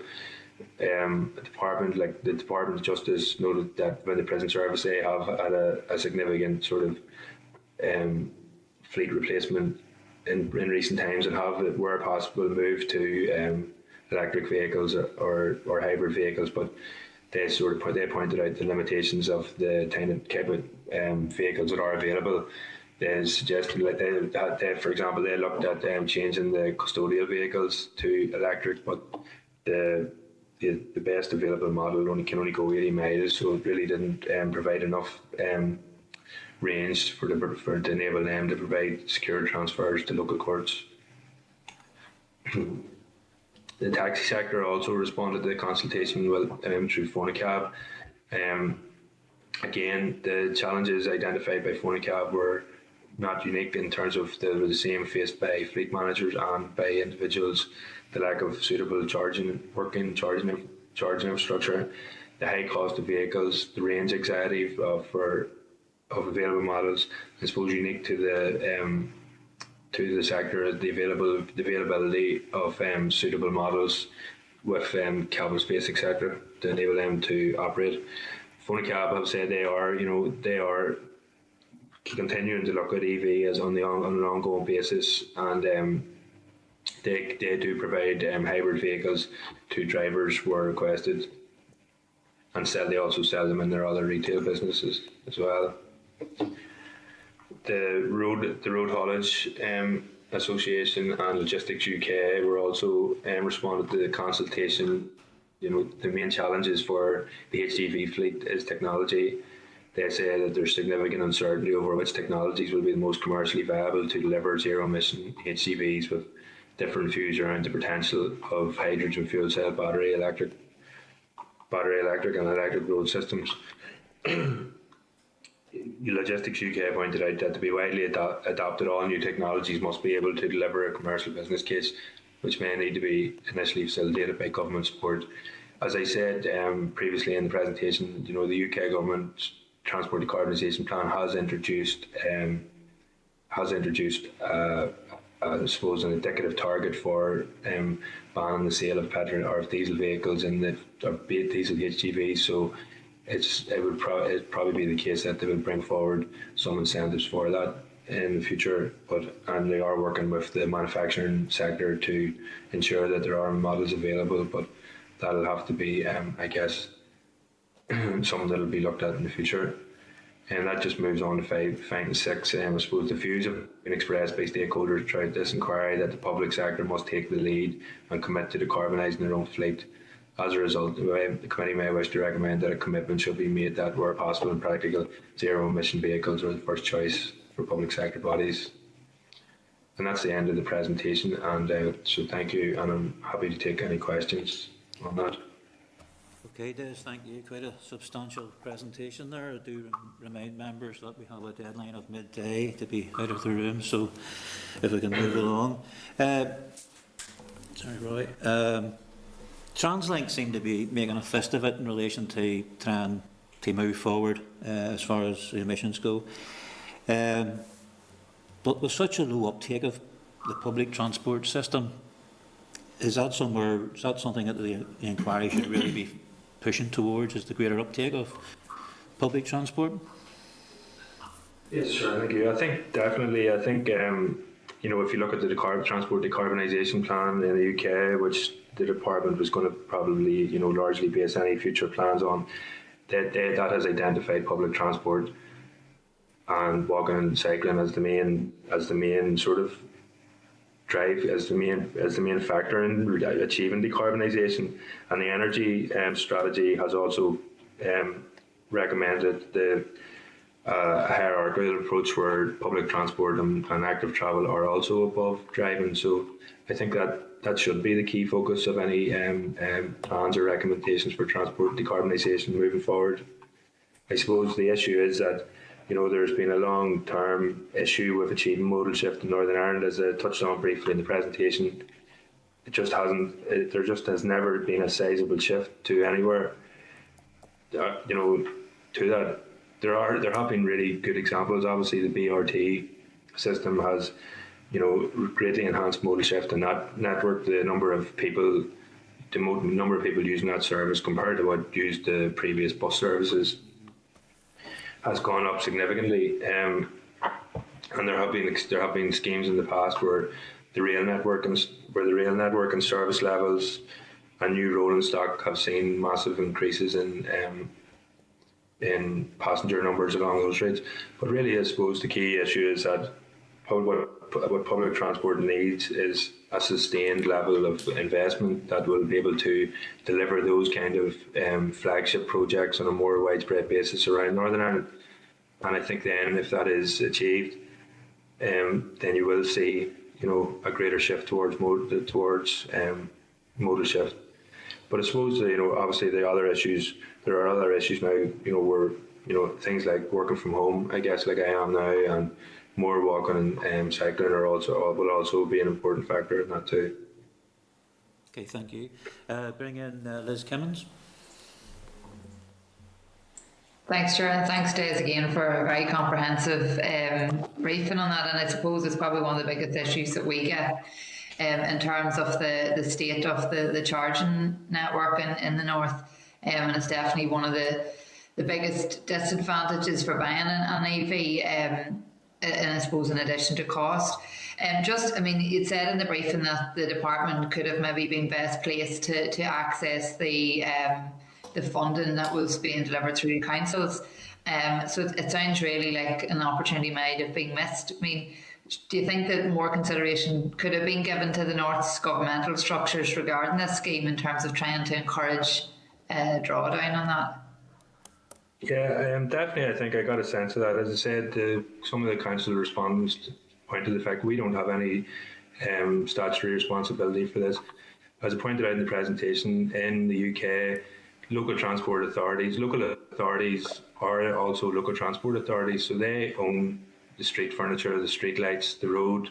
They have the power to intervene there. They have a statutory responsibility to maintain the roads. These are all functions that are carried out by the Department for Infrastructure here. So while obviously the thrust of the UK's policy is that local authorities should be, getting this funding, I really don't think it would have been a massive stretch to obviously say that the local transport authority in Northern Ireland is actually the Department for Infrastructure, which is a central government body, and that they should be able to access that funding in the same way. Yeah, no, I mean, that's certainly the sense, even from speaking to councils, you kind of get that sense that they probably needed some direction and support with that. Just in relation to, I suppose, the charge point investment in the north, I mean, are we able to get a comparison of what funding we've received for charge points when, in comparison to Europe and what they have received? I suppose it would be interesting to see that as well. Well, I suppose, going back to 2010, whenever the e-car NI programme was launched and Northern Ireland and the Republic received a large amount of funding to, I suppose, create the charging network that we still have today, there was they received funding from Europe for that. There, I haven't got the exact figure, but I can send that to you now. I mean, at the time, I remember, obviously it was a long time ago, 10 years ago, but there was talk of the island of Ireland having one of the most advanced charging networks in Europe. But obviously, that really, instead of expanding on that, that has actually gone backwards. We have less operational charging stations than we did then, as many of the EV drivers have pointed out. But in terms of funding that we've drawn down our investment from the department, there really hasn't been any since then. ESB have took over responsibility for the network in 2015, and as far as I know, they haven't drawn down any funding. We haven't received any funding from the ORCS. Obviously, individuals have received funding for private charging points at their homes, but no. Whereas I have figures in the paper there, looking at, I suppose, the level of infrastructure investment that has taken place across Europe, even though leaving the likes of Norway, it goes into hundreds of millions of pounds. I've noticed that recently, the Irish government, I think I touched on it slightly in the paper, they have, I suppose, their charging infrastructure went to the same level or fell behind the same sort of extent as Northern Ireland's, I guess, with the lack of uptake in vehicles. But they have recently committed €10 million for an upgrade and replacement scheme in conjunction with ESB. So ESB are also putting forward £10 million or €10 million as well. So they've sort of match funded, and that €20 million fund back is going to, make significant improvements to the charging infrastructure network in the south over the next number of years. And I suppose evidence that was given by ESB to the Electric Vehicle Association, and in a recommendation of the Electric Vehicle Association in their presentation to the committee before the summer, was that should be something that is looked at. At least match funding should be provided to enable ESB to carry out a sort of substantial replacement and maintenance programme that will bring the network up to a sort of a standard. Yeah, and you mentioned over the south, and over the summer, we were in the west of Ireland, and you noticed that in comparison to here, there's a significant a significantly higher number of EV points about. I definitely noticed it. And just as I suppose as we're talking there, I noticed here in Newry there's a new supermarket opened, a new Lidl, and they've actually provided their own charging point, which I thought was interesting. And I think it's maybe something, that we could be encouraging as well, to try and identify or bridge some of the gaps that EV owners are experiencing. Just the last question today is in relation to the issues expressed by the taxi and freight sector, in terms of moving away from fossil fuel vehicles. I think that in some councils in England had introduced grants for licensed taxi drivers to transition to an electric vehicle. And I was just wondering, has there been any consideration here to look at sector-specific schemes, like the taxi sector and the haulage sector, to help them with that transition? And I mean, is there any indication of how successful that's been? Just in terms of the comment you made about the supermarkets, I know that there, as I said, the ability for private sector organisations to put in retrofit charging infrastructure, or for new businesses is established charging infrastructure has been made easier by the removal of the requirement for planning permission. But I suppose that to encourage that even further, that would require some maybe changes to planning legislation, requiring maybe a minimum number of parking bays within new car parks or whatever to have electric charging point available. Just in terms of specific schemes here, funding mechanisms here for councils or for taxi drivers or HGV lorries, then no, there are. I mean, the department's position on this is that they don't really provide any additional funding outside of the funding provided by the Office for Zero Emission Vehicles, and they haven't done, and that goes for purchasing cars or improving infrastructure, and so they haven't provided any additional funding on that line. So I mean, the only money available, I would imagine, for taxi drivers is the standard plug-in car grant that's available for all drivers here. In terms of HGV, no, there hasn't been any specific schemes, but I know the UK government are considering, obviously, new schemes with the manufacturing sector to pilot various technologies and stuff like that. And trials of various technologies is something that's planned suggested within the energy strategy. So again, when that's published in November, I think there's going to be a great deal of work that's going to need to be brought forward very quickly, on the sort of the role of the transport sector in achieving net zero, and that's obviously going to be one of the areas that has to be addressed. Yeah, no, that's great. Thank you, Des. I mean, it's certainly food for thought even for us as a committee about how we move some of that on. Thanks very much. Thank you, Chair. Thank you. When bringing in Cathal Boylan, then Andrew Muir and Roy Beggs, we have about 15 minutes, folks. So if any questions are outstanding at that period of time, when we might have to cut it, they can be submitted to the clerk, who can forward them on to get some answers. But in the meantime, we'll bring Cathal Boylan in. Thank you, Chair. Thanks, Des, once again for the presentation. Just one question, Des. I mean, in the brief, it suggests a new branch set up dedicated to transport decarbonisation with experienced personnel and to deliver on it.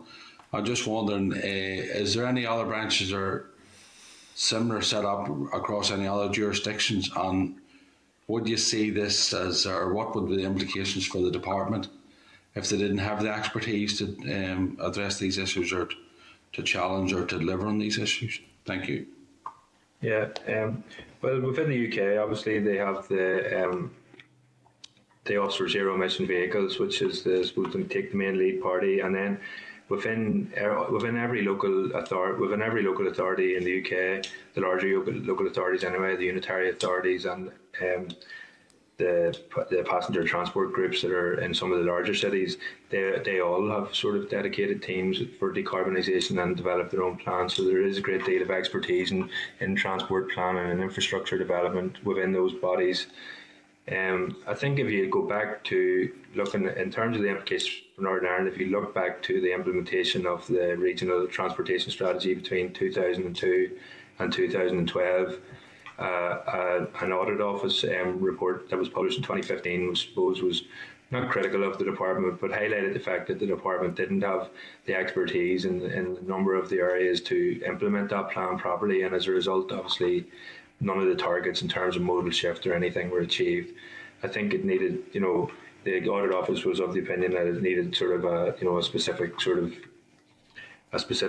focus on modal shift within the department, and I think this is another issue. Obviously, transport decarbonisation is a huge issue, and there are a number of areas that need to be explored. The evidence given to the committee by the department before summer indicated that they don't have the necessary experience or expertise to develop, suppose, policies around electrifying transport, modal shift.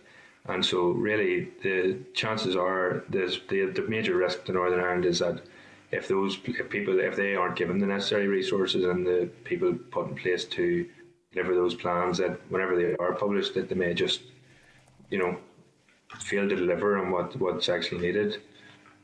As has been shown to happen in the past, because the resources weren't in place, to introduce or to deliver on the regional transportation strategy. And as I said, the modal shift targets still haven't been achieved, that were introduced way back then, almost 20 years ago.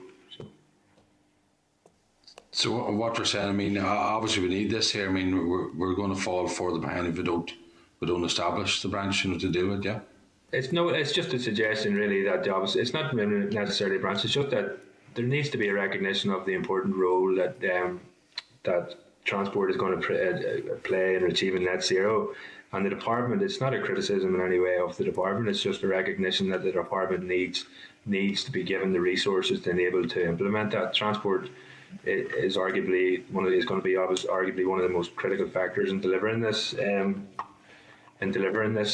Target. So, the resources allocated should reflect this.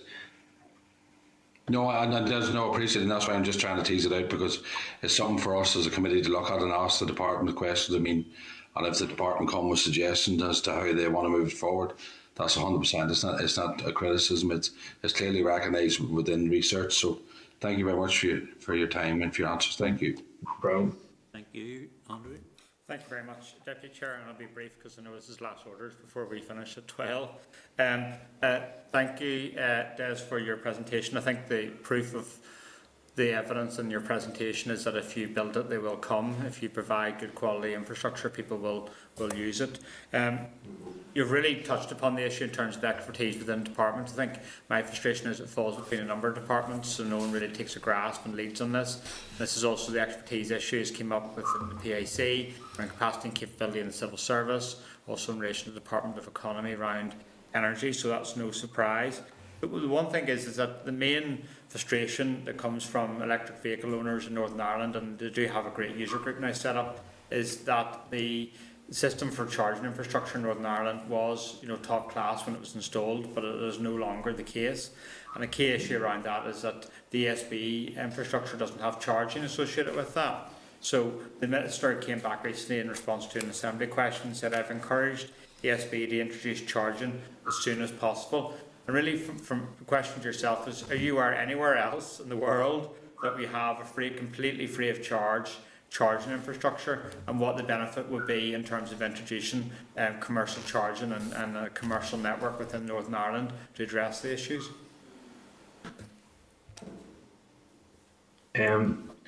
Yes, there have been examples all over the place of free charging, even in the likes of Norway and stuff like that. There, I suppose, it was one of the early interventions was used to encourage people to move to transition to electric vehicles. There's still a high number of free chargers available in Scotland also, for example.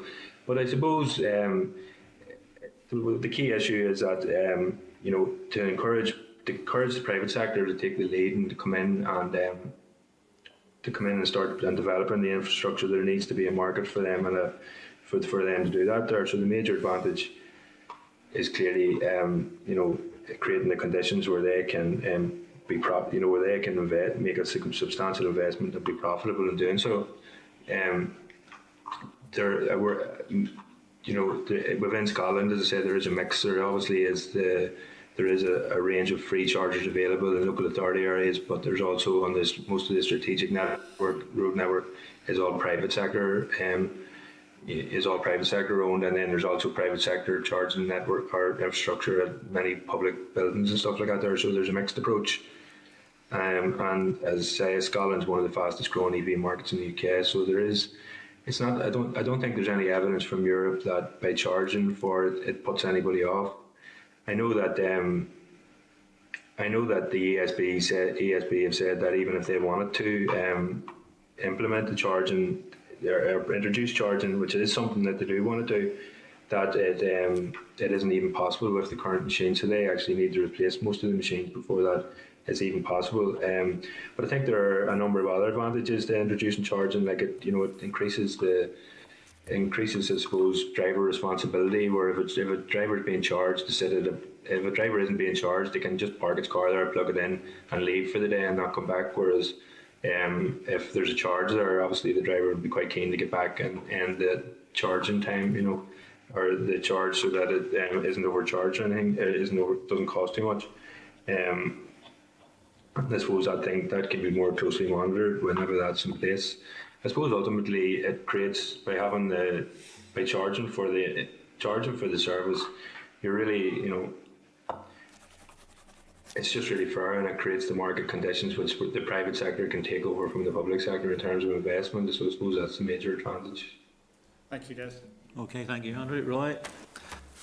Again, very, very useful report. Clearly we have a long way to go. I visited Scotland over the summer and was struck by charging points inside petrol stations, and also on the NC 500 coastal route. In remote villages, you'd have 2 double chargers, so there would be security for those with those vehicles. So I'll go back to the question I'd asked earlier a little bit. Is there evidence elsewhere of using building control to drive the change, because it's most efficient to put in your additional wiring when you do your modification to whether it's a commercial building, whether it's a supermarket, whether it is a home? So is there any evidence elsewhere of driving that change, just as it drove improvements in home insulation by requiring the new standard to be adopted at that stage when building work was occurring? Yeah, there are examples in Europe and in the UK of requirements for a minimum number of charging points to be included in new build apartments, and also in new build public buildings like leisure centres and supermarkets and places like that. To have a minimum number of chargers available. Although the numbers are quite low in the UK, they're significantly higher in Germany and Norway and Denmark and the likes of that there. So there are examples that is something that has been introduced, and it's something which a number of the stakeholders have called for, I think, including the Electric Vehicle Association in their submissions. Just to go back on a question that Andrew had posed, or an area he'd covered in terms of charging for it. My consideration would be that if ESB are providing free electricity, they have no income stream, they have no incentive. Actually, they're losing money the more customers they have, and they have no budget to maintain them. So I think that's what's gone wrong. So is the new model that is being considered with Interreg funding going to be a model that will be sustainable and will be maintained? Are you aware of that? I'm aware of the model, but I know that the chargers that will be introduced as part of that will be will be new enough, and I suppose of a high enough quality that charging, whenever the rest of the network is brought up to scratch, then they will be able to introduce charging. But I think the major barrier that ESB has now at the minute is that the chargers that are in place, or as they said in their as they say on their website, they're 10 years old, and they basically they're not maintained by the manufacturer anymore, and they can't make the necessary changes to them to introduce the charging. So I don't think that they're going to introduce charging on just some of their chargers. They're going to wait until the entire network is up to scratch before they can introduce charging across the board. Another aspect, sorry. I was just going to say that it would have been very beneficial, I suppose, for ESB to maybe contribute to the inquiry, and maybe something that the committee might find beneficial. It would be maybe writing to them and asking them for their perspective, point of view on it. And the information that I have from ESB, I'm referencing is basically from their website, and also from information that they passed on to the Electric Vehicle Association. So maybe it may be before the committee draws final conclusions that it consults with them and gets they would really be able to provide the committee with the best possible insight into the issues they face at present. Yeah, I was also very struck by one of the respondents to the report. He indicated that there'd been no engagement or investment from the Northern Ireland, they say Assembly, Northern Ireland Executive, regarding the development of public charging infrastructure. Are you aware of any public funding via the Northern Ireland departments that has actually encouraged it, rather than rhetoric about climate change? Have they actually made any practical change to actually invest capital funds in this area? No, as I said initially, whenever the EV infrastructure, the e-car, there was an e-car branch within the department, and it was very well run and very well regarded by a lot of the consultees. They suggested that I think the department provided much funding back then, and it's also provided some funding as part of this Interact program that you mentioned. But apart from that, then no, the department hasn't invested any money in, or as far as I know, any other departments haven't invested any money in improving the network. I think one of the members asked that very question to the minister through AQs recently, and the response that came back was basically that no, that the department is focused on accessing OZEV funds for that issue, and not really, not investing any additional funds from the department. A final question, if I may, in terms of heavy goods vehicles. It would appear that battery technology is not at a level that it is capable of powering heavy goods vehicles, particularly their long distances and heavy loads, and that hydrogen would appear to be more promising in that area. Are there any experiments that you're aware of other than translinks to buses going on in terms of the use of hydrogen within vehicle fleets in Northern Ireland? No, I'm not aware of any within Northern Ireland. As I say, the Transport Decarbonisation Plan has indicated that it has proposed to ban the sale of diesel cars or diesel lorries from 2040, and it has indicated that it is going to bring forward some trials, which I imagine that the Northern Ireland HGV operators will be eligible to apply to be part of. And certainly that's something probably that the department should look at along with the sector in terms of making sure that it is, aware of these and able to access these funds if they do come forward. Also part of one of the recommendations from the energy strategy is that the department look at some kind of alternative fuel piloting scheme. So there may be that the department is going to deliver on a project like that in itself in the future. But again, it's only really whenever the energy strategy is published in November that we'll get the full outworkings of what's going to be proposed. And is that strategy going to take care of transport energy requirements as well as simply electricity generation? No, not necessarily. I think obviously the department were heavily involved in looking at what role transport should be, but the department has framed a number of questions within the consultation document asking, do you believe that Northern Ireland should create this strategy? It's really going to lead to the department having then to go ahead and produce a number of strategies. I think it was one of the issues that I sort of addressed within the paper is how long is all this going to take? The outworkings of this are going to be really quite protracted whenever you think that strategy is going to come forward in November, and then it's going to lead to a number of different strategies, as I say, a charging infrastructure strategy, transport decarbonisation strategy, alternative fuels strategy, possibly for the HGV sector. So, as I say, there is a massive body of work that's going to come out just as a result of the energy strategy consultation. Okay. Okay. Thanks, Roy, and we thank you, Roy, too, for doing that research while you were in Scotland. It was very useful of you indeed.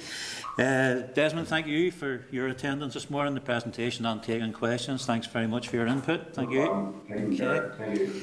Just by way, the members, the way forward with the inquiry will be discussed at next week's planning meeting, if that's okay. On the back of the presentations and that this morning, we need to agree to just a number of issues there. I seek the committee's agreement to publish minutes of proceedings in relation to the inquiry on the committee webpage. Agreed? Agreed. Okay. Seek committee agreement to publish all minutes of evidence in relation to the inquiry on the committee webpage. Agreed? Agreed. We seek agreement to publish all correspondence, research papers and other papers in relation to the inquiry on the committee webpage. Agreed? Yep. Thank you. Item 10 is the forward work programme. We'll draw members' attention to that at page 366. And of course that includes afterwards, after the formal meeting. Sorry, that's the next one. Sorry, just is everybody happy with the forward work programme? Yeah. Yep. Has any members any other business they wish to raise this morning? Okay, sorry. Oh, sorry, Liz, sir. Yes. Thanks, Chair. Just in relation, well, there's two things. Just in relation to today's presentation, I'd ask that maybe we could write to the department about the possibility of the North initiating that low carbon transport loan scheme as in Scotland. So just to kind of get a sense from the department if that's a possibility. Okay. There was also the request or the suggestion we write to ESB as well. Yeah, no, that's grand. I mean, the more information we have on that, the better. Okay. And just on a totally separate issue, it's been raised with me just about the maintenance by the department in rural villages, particularly across South Armagh. So I was just wondering if we could get. I mean, it's not to take away from the work of the staff on the ground, but more so just to look at the resource situation, and if the department could give us a wee update on that as well in terms of cleaning and maintenance of towns and villages. Okay, that's a general question on this programme. Okay, thank you, Liz Cummins. Thank you. Item 12 then is the date and time and location of our next meeting. The next meeting will take place at 10 a.m. Wednesday the 29th of September 2021 in room 29 Parliament Buildings. And after the formal meeting, the committee will meet informally for strategic planning. It would be preferable if all members could attend in person to aid the discussion. Okay. And just as a final reminder of the COVID issues when we're leaving the room here today. Thanks very much for your attendance. Thank you. Bridge says at 10 o'clock next week? Or 10 o'clock, yes. This is the Northern Ireland Assembly Committee Room 29. This is the Northern Ireland Assembly Committee Room 29.